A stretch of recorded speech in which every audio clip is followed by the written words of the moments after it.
is disruptor? Who is disruptor? And what does it mean to be a disruptor? Well, let me ask you, what do you think it means? You're trying to think of something clever right now, aren't you? You feel the need to be unique. Well, how's that working for you? Being a disruptor is not about doing something that your competition has ever done. No, it's something that they're probably going to want to copy. And being a disruptor is not about doing something that you've ever done either. No, it's way more uncomfortable than that. It's about paying attention to what comes next. It's about engaging an audience the way they want to engage. And it's not about listening to somebody telling you about your business that doesn't know your business and who has never talked to your customers. It's not complicated. So stop overthinking it. Being a disruptor is a relative term. And doing something disruptive is bold, it's crazy, and it's exciting. Let's start right there.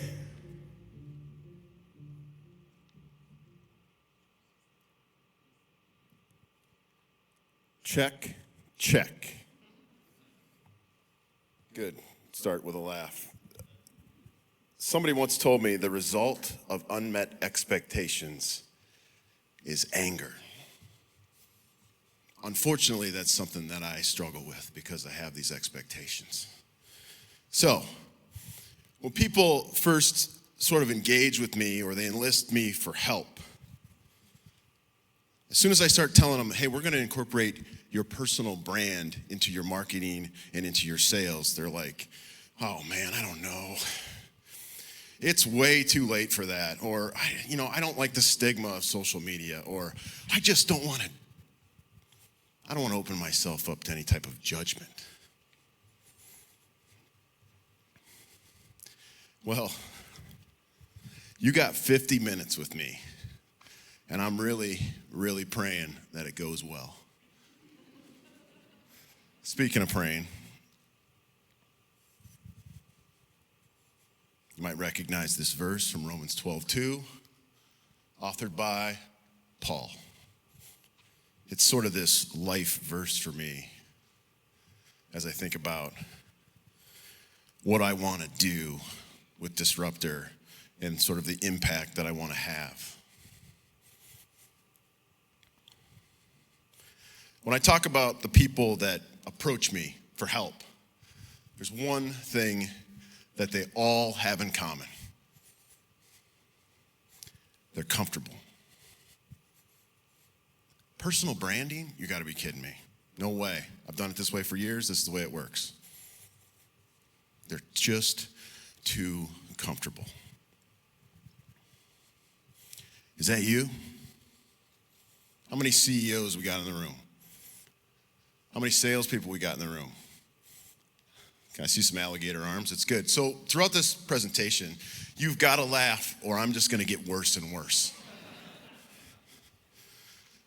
Jim Gaffigan goes on stage and he's like, he gets this applause and he says right away, what if I suck? You already failed. They're too comfortable. So as we sort of go through this time together today, I want you to start thinking about when the best time to plant a tree is. Does anybody know the best time to plant a tree? Somebody say fall? What do you say?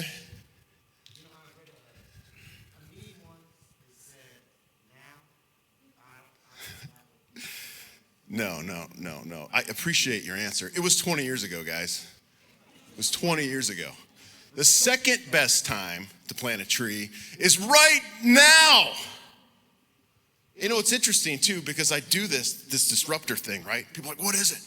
I'm disruptive. I got a brand.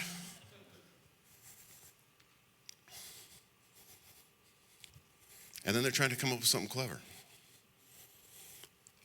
Your personal brand and asking yourself what your personal brand is the wrong question to ask. So if you humor me for the next 50 minutes, you got to make me laugh too. I got to put a little bit of onus on you, okay?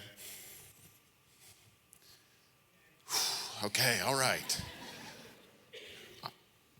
Start asking yourself, am I ready to get comfortable being uncomfortable? And remember, I brought a frickin' axe to a church.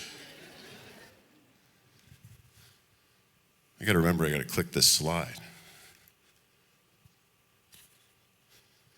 All right, so I told some of the CEO people that I'm a huge on swag. So one thing I think you'll get to know about me is like branding is so important. It's so important. So I know Jeff came out and started talking about generations. And it was funny because he was like, who's a Gen X, who's a millennial, who's a, I think it was Gen Z. And I say that because I think a lot of maybe the younger generation doesn't know who this is. I'm a Zennial, which is in between Gen X and in between millennial because I don't want to identify as either of those. I mean, I don't have an older brother, but let's just say, hypothetically, I have an older brother. He's on Facebook right now arguing about politics. No, not me.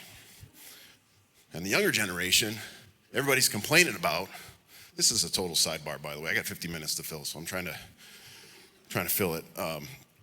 They're all raised by the baby boomer, and we're all complaining about the millennials. I saw a talk about that once. All right, sidebar's over. So let's talk about choosing to cheat. I've been married for 17 years to my wife, Amy. That is not her.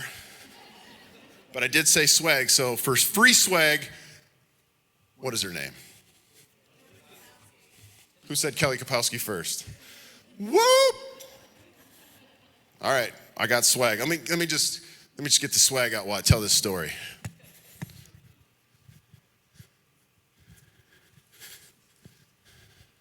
Come on up, get the shirt. You need to stand up. Come on up.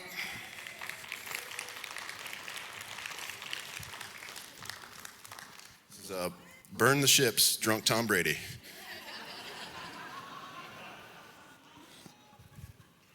Oh, the slide deck went backwards. Let me just leave it right here. So, I worked for the software firm for like 10 years. And for a short stint in between this 10 years, I left to go into this sales training field, and I was a sales trainer. And it was really interesting because I suck at selling sales training. I'm not good at it. I'm really, really bad at it. And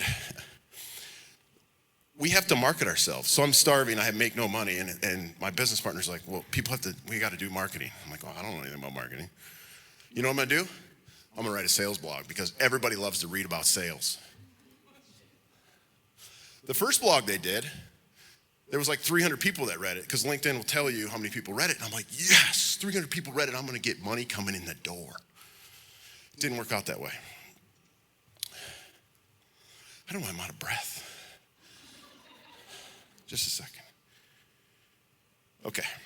So then I'm like, you know what? I'm gonna change the blog. Look, I'm gonna put a personal story into the blog, and maybe more people will read it. Oh, okay, more people read it. So it went from like 300 to like 600. And I wrote like 70 blogs this first year. Like it was awesome. Like every Wednesday, I'm gonna sit down, I'm gonna write this blog. So I start putting personal stories into the blog, and more people read it, but there's no money coming in the door. Nothing's happening. Like, what the heck am I doing wrong? So I'm super frustrated. I'm about to quit the sales training thing. You're buying me out, business partner, because this sucks, and I'm not good at it, and I'm not making any money. I think I made $11,000 that year, which, by the way, was probably the best year of my life because my family and I just grew so close together. But that's beside the point. I don't know, I'm just out of breath. Okay, I think I'm just excited. So I'm getting ready to, like, this is it, I'm done. So I'm like, I'm gonna write a blog, and I'm gonna be like, it's gonna be like behind the music. So VH1 Behind the Music. It wasn't about the music, it was about behind the music. And it was a cool show. It was on VH1. They played music videos a long time ago. Maybe some of you know that. Probably not. But I wrote this blog, and I just read this book by a guy named Andy Stanley called Choosing to Cheat. And it was about how corporate America, or us working class people, cheat on our families all the time. Not our wives, right? So the sort of clickbait in that regard, but why don't we cheat on work? I'm making no money. My kids are at the age where it's like, all right, I cannot watch Finding Nemo or Cars one more time. And just thank God they weren't that age when Frozen came out, because I don't think I could have went through that. But Star Wars was like coming out. So like the 7th movie was coming out. And I'm like, this could be, I could sort of expose my kids to these real movies with real people. And they loved Star Wars. And we're getting ready to watch one of the episodes, but normally we can only watch like half of them because they got to go to like preschool or school the next day. So they got to go to bed. My wife's a great mom. She gets them in bed right away. Not me.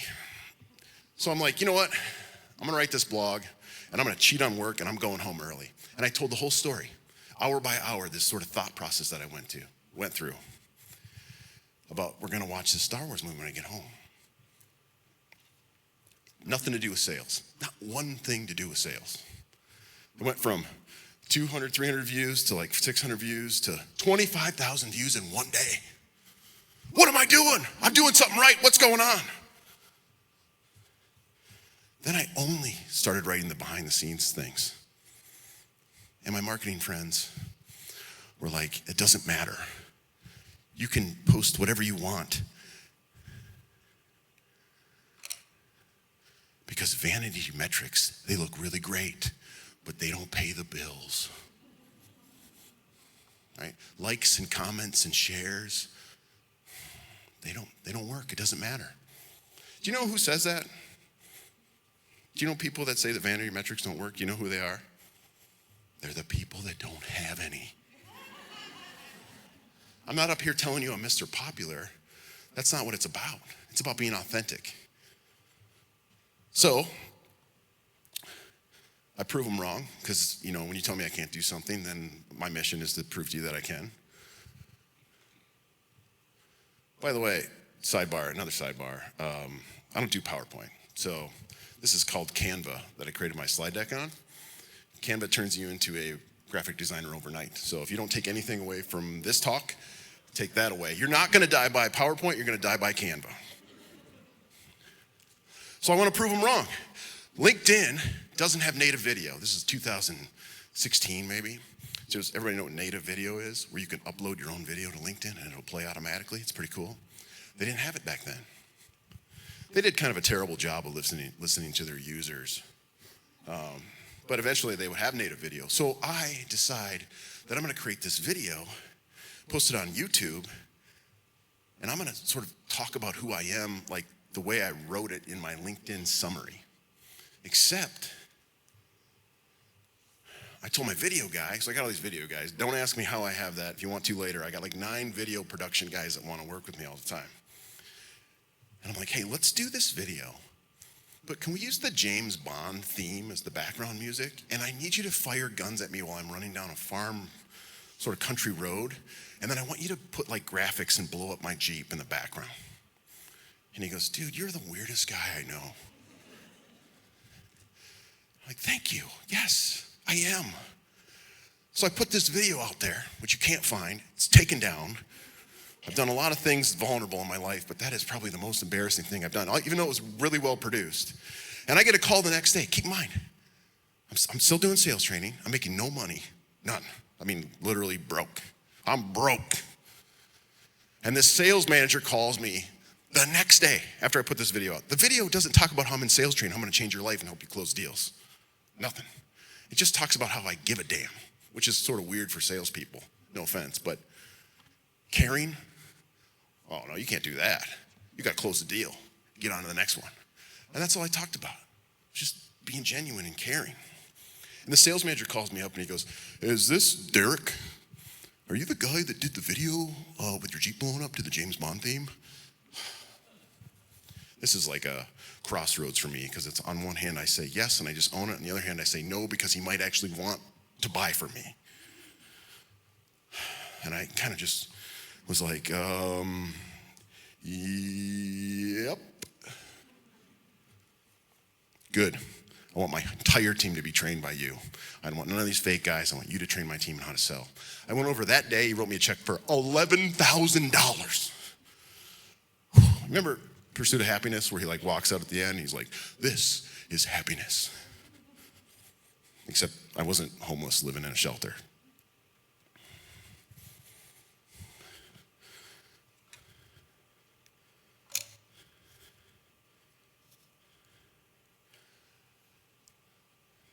We had a little politics today, which I thought was interesting. So let's give it up for other speakers too while we're here. I mean, I was talking to Terry beforehand. We're talking about socks, and then she goes up here and talks. I'm like, wait a second, we're not going to talk about socks anymore. Let's talk about JASTA. So does everybody remember where they were on November 9th, 2016? You woke up and you're like, wow. You probably didn't wake up. You probably never went to sleep. You're like, wow, Donald Trump is our president. This isn't about whether you agree with him or disagree with him. You probably all had that same reaction, like, whoa. Well, I was in Boston.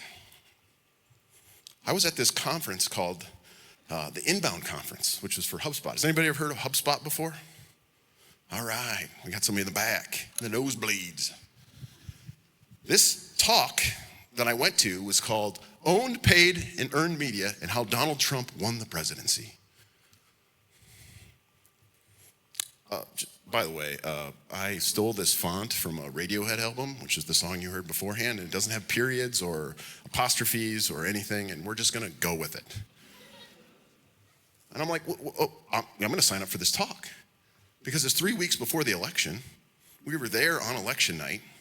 I had to vote at like 6 in the morning that day so I could catch my flight to Boston. And I'm going to this talk the next day. It says how Donald Trump won the presidency. But the election hasn't happened yet. So, I mean, as you can imagine, there was 10,000 people at this conference. And I think pretty much every single person wanted to now show up for that talk because he was now the president. But you had to pre-register, and I did. And they go into media. So Jeff talked a little bit about video production, so I think that's interesting, right? So production that you create, content that you create is owned. It's yours. Paid would be the money you put behind it to promote that media. That's what marketing teams do. A lot of times they get pretty clever with it. And I was on a marketing team. I was on a marketing team for 3 years. I was the director of marketing. I was on a sales team for a long time. You know what we never talked about with our campaigns? Ever? Earned media. Has anybody ever heard of earned media before? You're all shaking your head like, yeah, I have. No, you haven't. Some of you have. Sorry. I mean to downplay your knowledge, but we never talked about it. Ever. And this guy comes up there and talks about how earned media is the reason Donald Trump won the presidency. And we're like, wait a second, how? Donald Trump communicated with his base, how? You know the answer, it's right there. Twitter. 50 tweets a day to his base. He got $2 billion in free media, earned media, based upon the stuff that he said typically on Twitter. He communicated with the people that wanted to communicate with him. They were listening.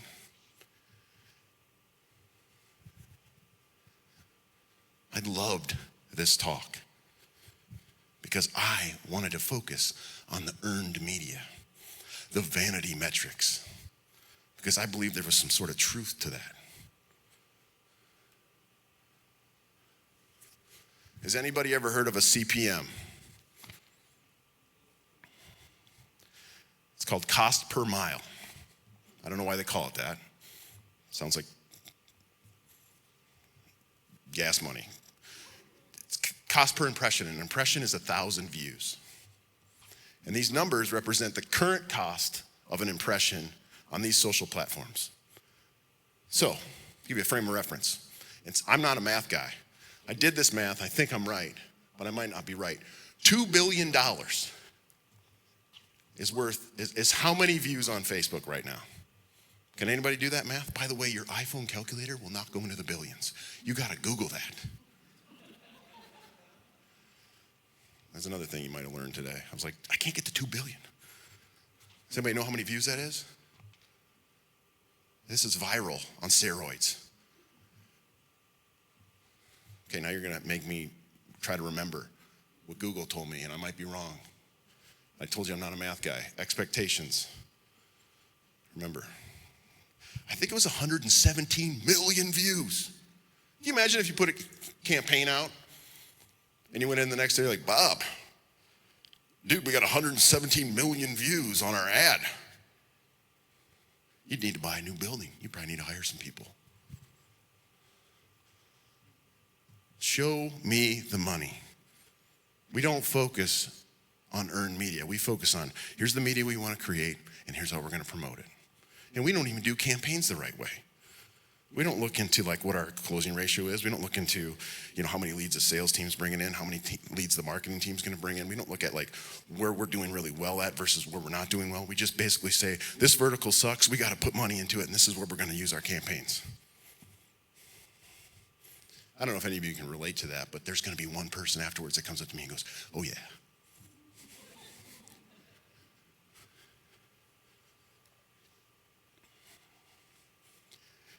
At the software firm I worked for 10 years, the owners came to me after I was the director of marketing and they said, look, we want you to start a division. Has anybody heard of Aptera before? Anybody been to Fort Wayne? No? Cool. All right. Well, Aptera got bought during the pandemic, so I'm off the hook. But for 10 years, I pretty much did everything there except for code. And they're like, we want you to start this cold calling division within Aptera. I was like, cold calling?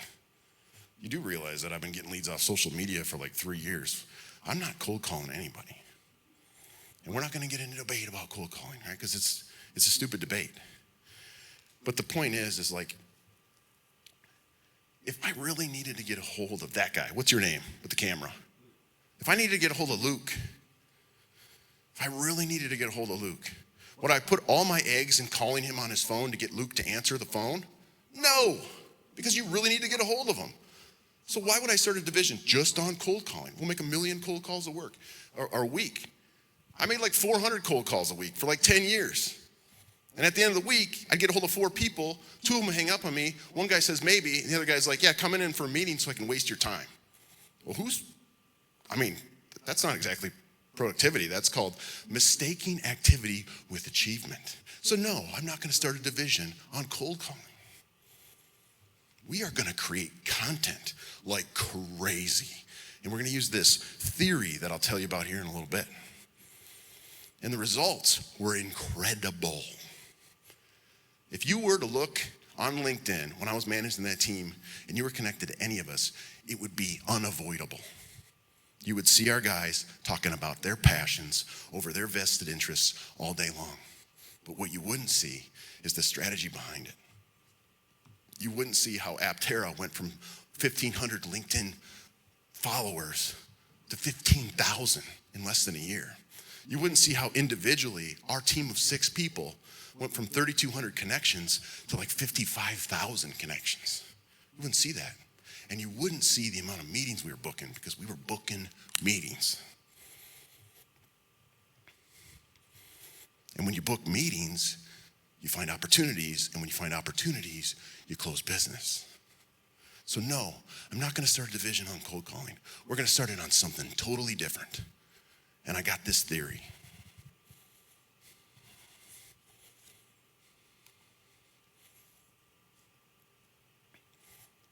And the theory is going to sort of come to a head here because right before 2020, I'm in a sales strategy presentation to this software firm. And this is one of those things I look back on, and I'm really grateful that it happened because in the time, I just basically wanted to punch this guy in the face. But if he hadn't said it, I don't think I would have ever started my company. And he said, Derek, you think we need to hire 4 or 5 more guys? This brand engagement ambassadors, that's what the BEA stands for in the last slide. I'm like, yeah. He goes, do you think you just hired amateur marketers? I'm like, okay. Breathe. What is an amateur marketer? If I hope I'm an amateur marketer, that means there's a lot of room for growth. He goes, yeah, all they do is post on social. I'm like, okay, well, let's break down what this means. So if I'm an amateur and my team's booking between 30 and 35 qualified meetings a month with enterprise level software development opportunities, and you're bringing in 3, what are you? A novice? I quit my job. I took my amateur marketing on the road.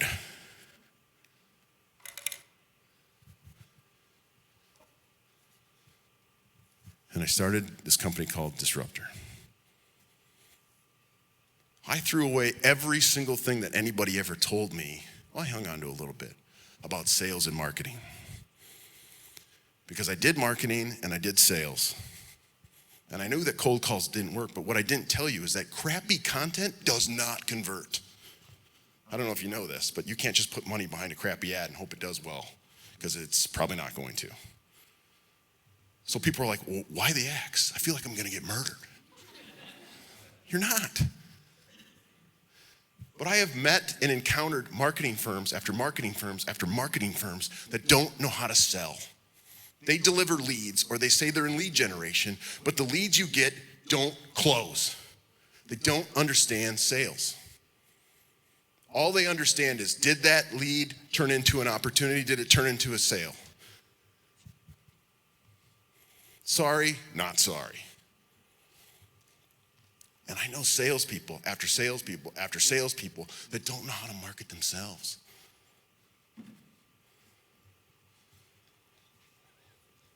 And then 2020 happens.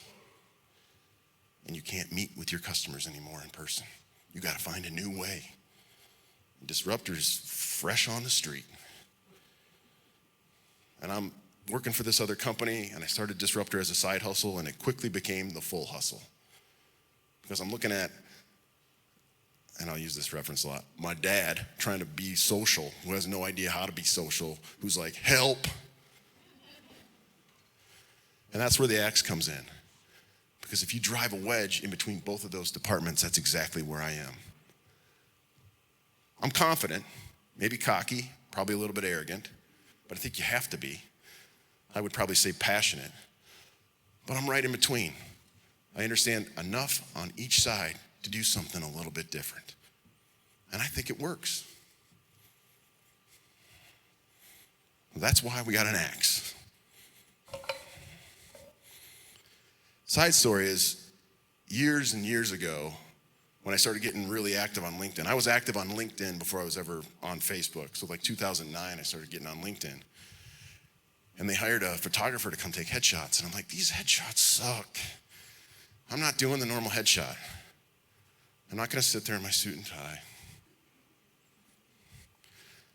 So I asked if I could bring a prop in. I'm like, oh, no, don't bring props in. You're not supposed to have props on your LinkedIn profile. Like, yeah, okay, I'm gonna. I grabbed a 2x4 and I brought it in and I took a picture with this 2x4 on my shoulder. And everybody's like, why the 2x4? I was like, because I love Hacksaw Jim Duggan. Yeah, I'm giving you a shirt.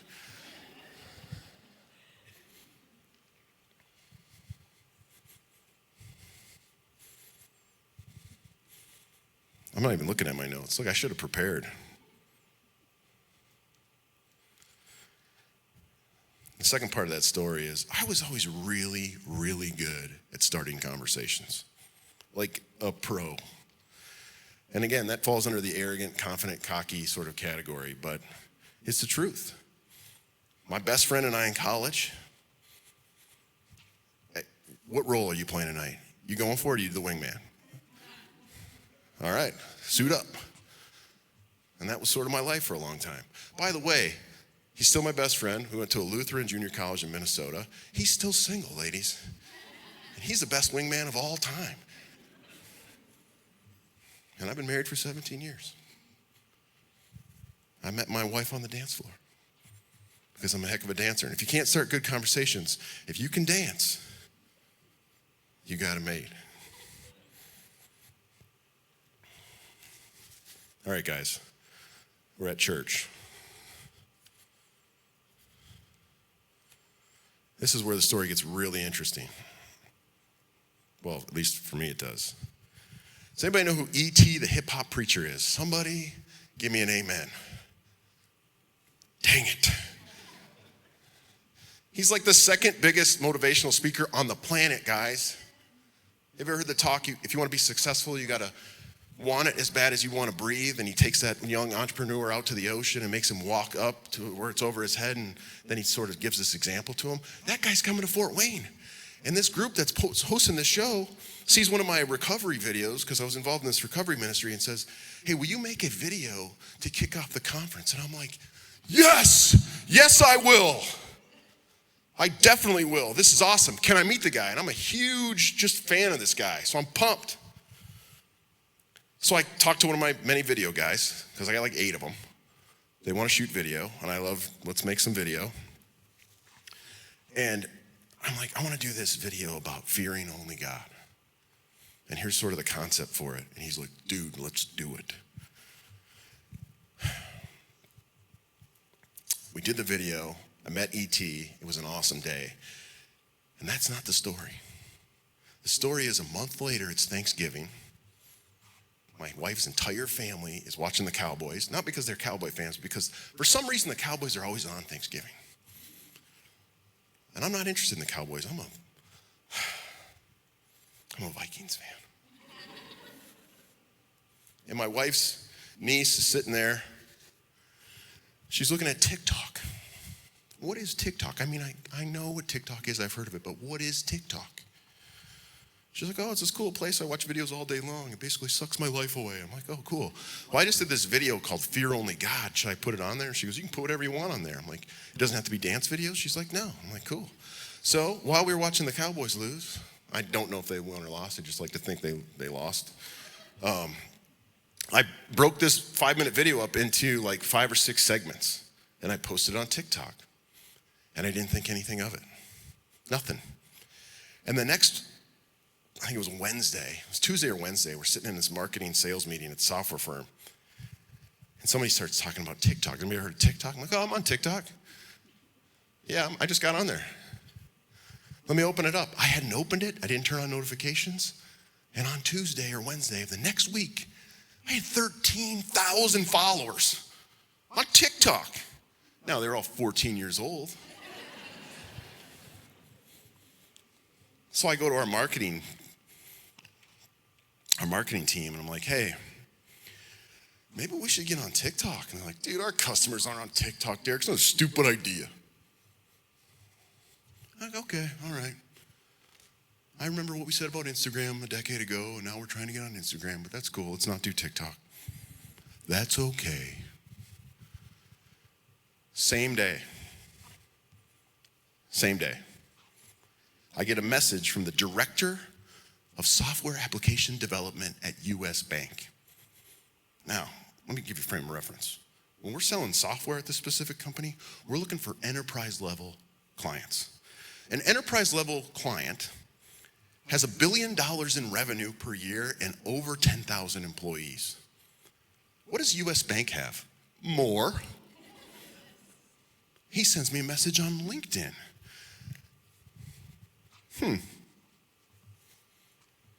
The message says, Derek, my son has really been struggling with his faith. And then he showed me your videos. And he asked me to go to church.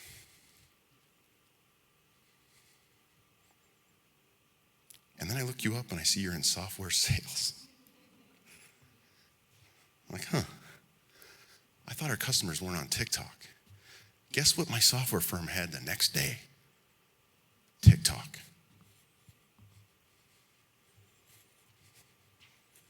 How many of you are on TikTok, but you're not on TikTok? Come on. You're looking at your wives or your kids, okay? And you're probably even the one saying we got to shut it down because it's owned by China. That's not the point. The point is that we got to communicate with our customers the way they want to communicate. Not the way our dad taught us that we need to communicate by making cold calls. This Make America Great thing, look, hold on, doesn't apply to sales. We're not going back in time to do things the way we used to do them.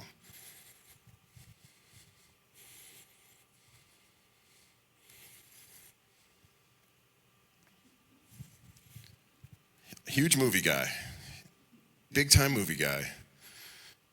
For some swag, his character's name. Wrong. In fact, you owe me swag. Come on, somebody else. That's actually a really good answer. Thank you, Mr.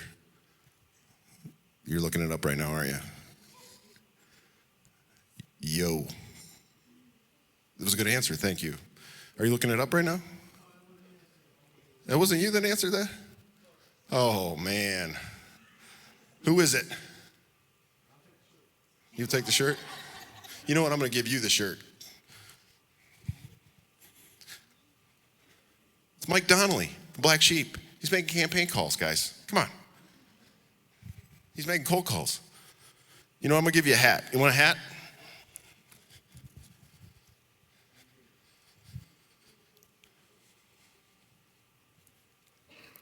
Back when I started sales, is this clock right? Do I have 18 minutes left? Is that good? We good?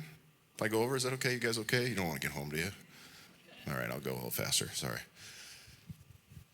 When I first started in sales, I worked for Orkin Pest Control. By the way, best job ever.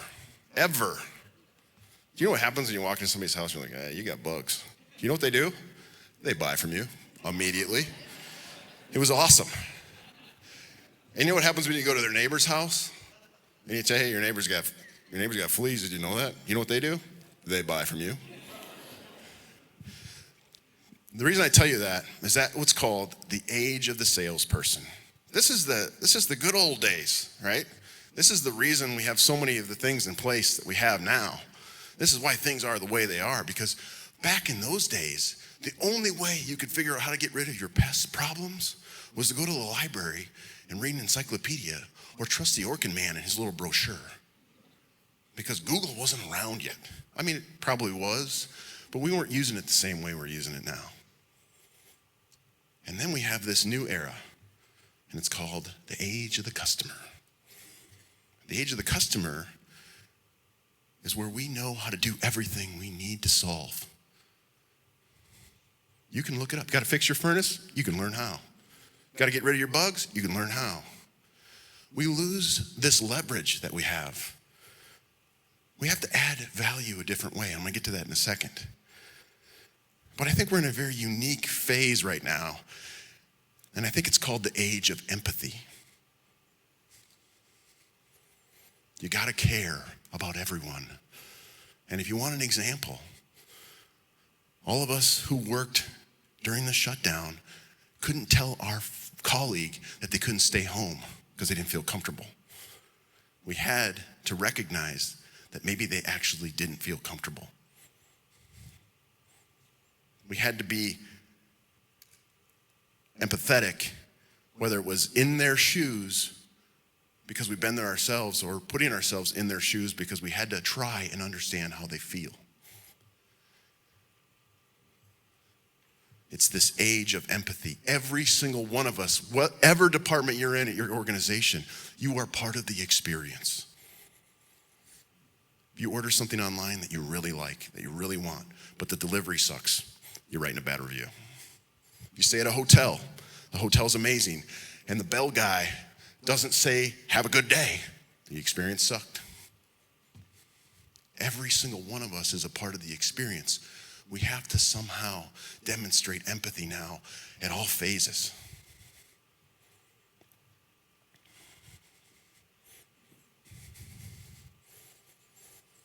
And nobody, and I mean nobody, wants to be sold anything. Sales moves are dead. Again, sorry, not sorry, my belief. I'm up here on the podium. You're not. But if you're in a conversation with somebody and you know they're trying to close you, how are you feeling right now? You know they're using a sales move on you. Like you ask them a question, and all of a sudden you pull this Ron Swanson on him. And you're like, well, why'd you ask? You do this reverse to try and find out the intent of the question. But as a customer, you're like, I know what you're doing and I don't like it. You're not going to manipulate me into a corner so I buy something I don't want to buy. We don't want to be sold, but we do want to buy. You go to the store, you're just looking. I don't need your help, but I know I want to buy something. I love to buy stuff. I mean, you know, you talk about preparing for this talk. The hardest decision I had to make was which shoes I wanted to wear for this. Easy 350s. So, as a salesperson, how do we add value? Your brand, okay, your LinkedIn profile or your Facebook profile, whatever it is, proves whether or not you are credible. When I go there, do I feel like I can hire you to do something? Do I feel like you can solve my problem? Reliable. Are you gonna do what you said you're gonna do? How many of you interacted with a salesperson before and the salesperson's like, I'm gonna send you an email, I'm gonna get back to you tomorrow, and they don't? Like 3 people raised their hands, but 148 people should have raised their hands. The way that we add value now is trust. Do I trust you? Because remember, I can solve my own problems for the most part. I just don't have enough time. So if I'm gonna give you money, I better trust you enough to take care of this for me. I don't wanna have to do it myself. Do I trust you? And nothing says trust like a 9-week-old Cavapoo named Kirby, who's now 2 years old and poops in the basement. He's adorable.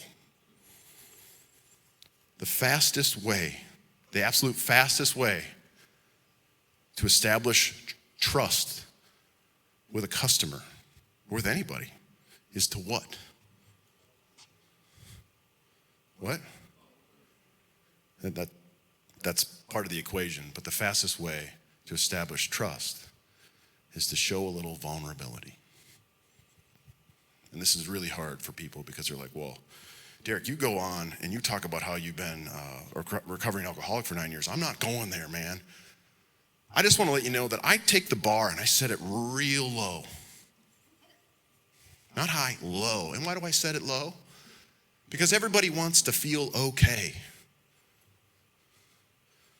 It's the reason I don't go to the beach with my friends with 6-pack abs. No, I go with the heavier guys. When I take my shirt off, I feel okay. Everybody wants to feel just a little bit okay. So when you are vulnerable, right, you're telling somebody like, hey, I don't necessarily have it all figured out, but I will figure it out. When I got into sales, you could never answer a question with, I don't know. There was always like, if you don't know, how are you gonna answer the question? Well, I just talked about reversing. You gotta answer the question with a question to get them off of that question so they don't ask you again, so we can sort of deviate. I don't know might be the sexiest answer you could give in sales right now because you are proving to somebody that you're honest. You're a little bit vulnerable. This is all part of this disruptor sort of self-discovery that I've been through over the years. And I call it the evolution of sales. So, okay, this meme, let's talk about this meme. Everybody's seen this meme before, right? 1 million times. It's the most popular meme in the world, or GIF, whatever. During the shutdown, we basically quarantined with our neighbors. So we do like a big dinner every Saturday night, and then each of us got to pick a movie to watch. And my neighbor's like Horse Farmer, Mr. Country, and he picks out this movie, Jeremiah Johnson. Now, let me tell you, our wives were not having it. This movie sucks. I'm like, this isn't too bad. So this guy who grew a beard, moved up to the mountains, and then as I'm watching the movie in real time, I recognize, holy crap, this is where that gift came from, because he looks over and he goes, I looked at my friend Randy and I'm like, holy expletive. The evolution of sales is the new marketing and marketing is the old sales. What I mean is salespeople need to create macro levels of content strategically. Tons and tons of content to start conversations. They didn't do that. They would go one-to-one. They'd make a cold call. They'd send a LinkedIn message. They'd send an email. It was very one-to-one. Marketing was the one that was spreading everything out and then hopefully drawing people in. I think they need to flip around. And why? Because nobody pays attention to company content. Your company posts something Every single person that liked that post or shared that post works for the company. It's not anybody else. But if you align with marketing and you share something, the fact that you work for the company, now I'm engaging with it. So we need to create tons and tons and tons and tons of content. And that drives people crazy because they don't want to be social. There's a stigma against social media. Whatever. Marketers convert at like 3 to 7%. They put out a campaign, 7% of the people actually click on the button and buy it. Unless they're on Instagram selling you shoes or jeans or something, then they're really converting. That was a joke, you didn't laugh. I'm losing the crowd. Help me out here, bud, come on. Starting to sweat under this jacket. I don't wear these jackets that often. That's why in every single picture you see me, I got this same jacket on. Okay. But when you do it this way, where marketing says, okay, salespeople, you create the content, we'll help you create the content. Now when you actually get somebody that's interested, right, you're starting a conversation. Now you can talk to your marketing team. This is called closing the loop. And now your marketing team is going to create really specific content specifically for that prospective customer. And those conversion rates go from 7% to 70%. And you're like, well, we can't make that kind of investment. Well, does anybody know what the actual cost per acquisition is at your company? Do you know what the cost per customer acquisition is? Does anybody know? I'm serious, that's a question. Does anybody know? You're like, I don't know. My man up here does. When I was working at the software firm, we did the math. Finally, sat down and we're like, wait a second, it costs $25,000 to get a new customer?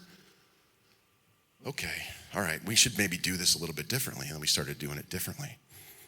Sales is the new marketing and marketing is the old sales. When I come in and I consult with my clients, that's what we're going through. We're taking a ship that's going in one direction and we're turning it. And it doesn't just happen overnight.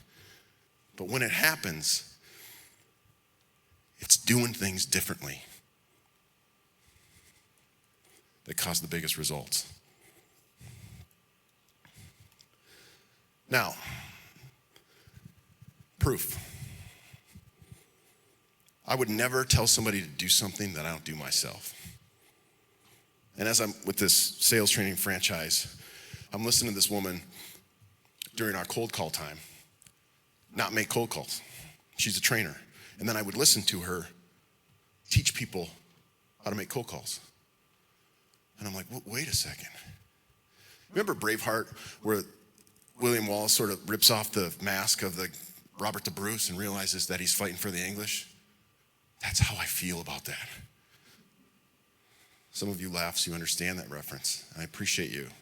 Brandon, where's Brandon? Do you understand that reference? No? Yes, you said yes because he's my friend. I'm a player coach. I'm Reg Dunlop. Does anybody know who Reg Dunlop is? If you don't know who Reg Dunlop is, you got to get with the program. That's what I'm talking about. Who said that? My man. Reg Dunlop. R.I.P. Never ask my clients to do something I don't do myself.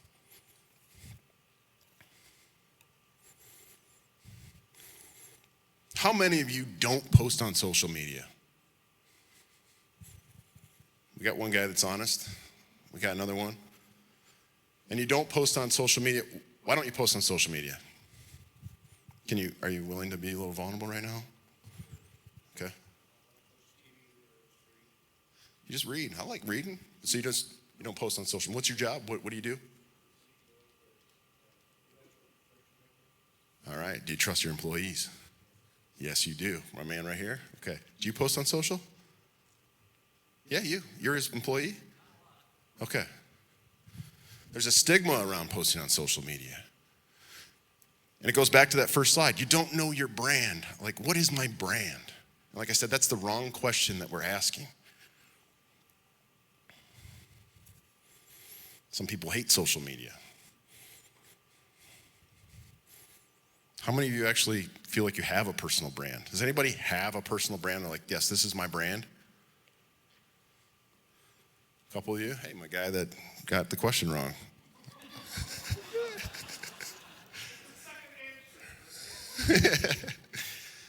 I love you. Thank you.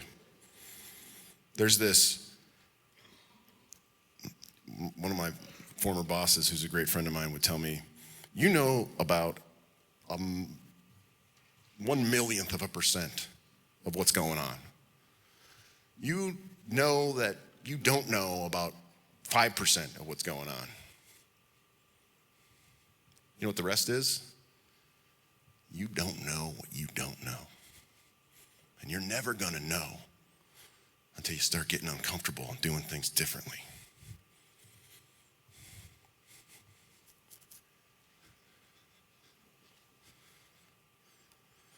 I'm rounding it out here. I got 3 minutes. We're gonna go 3 over. We live in a perception is reality world. What you see is what you get. There's online reviews. Jeff went into them earlier. Bad review? Not going. Every single one of us is in marketing. You don't post on social media, your brand is that you don't post on social media. You do post on social media, what you post is your brand. Because your brand is who you are. Nothing else. It's your reputation. It's the things that you say about the content you share. So if you're posting political stuff all day long, that's your brand. Let me just sort of walk through an example as quickly as I possibly can. I have this client. I got a client.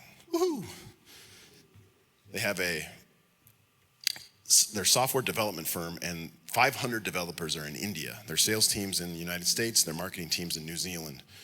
And they want me to teach these guys empathy, which I think is interesting, because I'm like, I've never done that before, just at church. They're like, that's why we think you'd be good at it. Honesty got me another deal. So I'm teaching these guys empathy, and at the end, they're like, we want to do something different with our marketing. What do you have in mind? And I'm like, okay, here's what I know about posting on LinkedIn all the time, forever. I know, let me just go to the next slide. I know that if I have 50 likes on a post, it's gonna show that post to about 30% of my audience. If I have 12,000 connections, that's how many people are gonna see it. If I get 100 likes, it's gonna show it to 60% of my audience. It's a little bit better. I asked this company, I said, look, you need to hire people. So in order to hire people, let's talk about the company's culture. All right, and then let's do another post directly to get people to fill out this link. But we're gonna do it from our personal brand. So I help basically 500 people create their own personal brand and start posting on social media. And we do it through a contest. They gotta post 4 times over the course of 1 month. Remember that CPM thing I brought out earlier? Cost per mile, which doesn't make sense, cost per impression. This is how I know it. Because 300 of the 500 people at this company decided to post 4 times over the course of 1 month. They had an average of about 500 connections, which is kind of crazy because these guys never post on social media. We were gonna track the amount of views that they had. That was how we were gonna measure success. I figured it'd be about 45 to 90,000 views based upon the connections that they had. They got 1.5 million views, which is equivalent to a $13,000 paid ad. They didn't spend $1. So you tell me, do vanity metrics work? Because they had to hire another HR guy to handle all the incoming applications they were getting.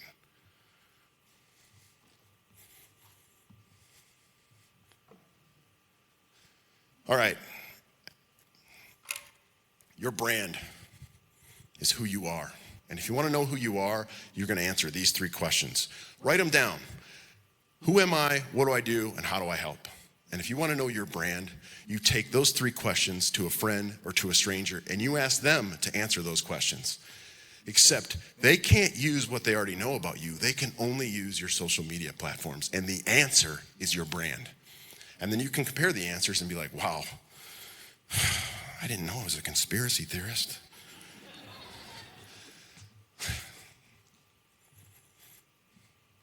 When we talk value propositions,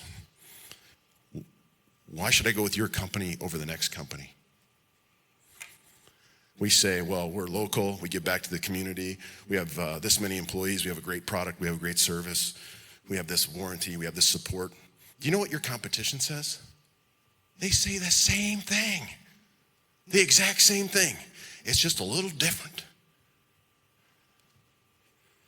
The difference is you.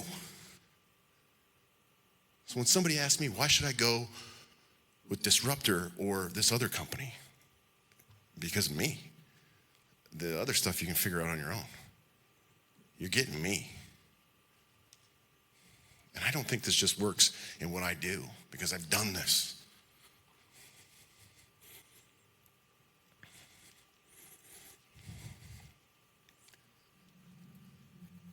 I already played that video. We're going to skip that video. Get your phones out. That is a QR code. I spent basically all of 2022 creating an online course, which I think is really well produced. And I'm giving it away to the first 25 people. That's right, you're walking away with more learning. First 25 people, it'll show you the code to use, you get the course for free. I spent 200 hours of my life developing this course because I do these talks constantly, and then when I did the course, they're like, no, you can't wing it. I'm like, oh my gosh, I had to write it, which was like 50 pages long. And if you don't make it in time for the 25 people, the second code, it's actually, I changed it. It will give you more than 50% off. So, it's time to get comfortable being uncomfortable, and it's time that we start looking at sales and marketing differently, and we start to implement it. And that's all I got.